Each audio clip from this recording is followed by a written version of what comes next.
Welcome to Bharat Vanitha TV. Ongole నగరంలోని 2వ division ముక్తి నూతలపాడు నందు ఇది మంచి ప్రభుత్వం కార్యక్రమంలో పాల్గొన్న టీడీపీ రాష్ట్ర ఉపాధ్యక్షులు మరియు ఒంగోలు శాసనసభ్యులు దామచర్ల జనార్దన్ రావు.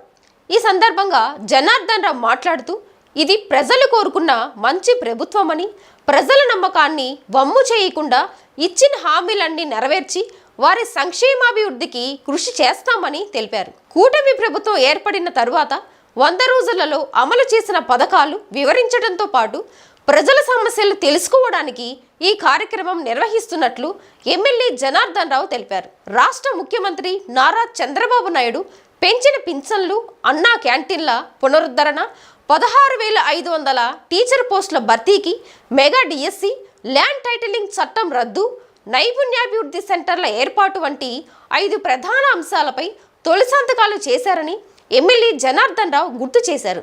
ఈ కార్యక్రమంలో టీడీపీ జిల్లా అధ్యక్షులు నూకసాని బాలాజీ, పలువురు ప్రజా ప్రతినిధులు, పలు డివిజన్ల టీడీపీ నాయకులు, ఎన్డీఏ కూటమి పార్టీల నేతలు, పెద్ద సంఖ్యలో ప్రజలు, పలు ప్రభుత్వ శాఖల అధికారులు మరియు తదితరులు పాల్గొన్నారు.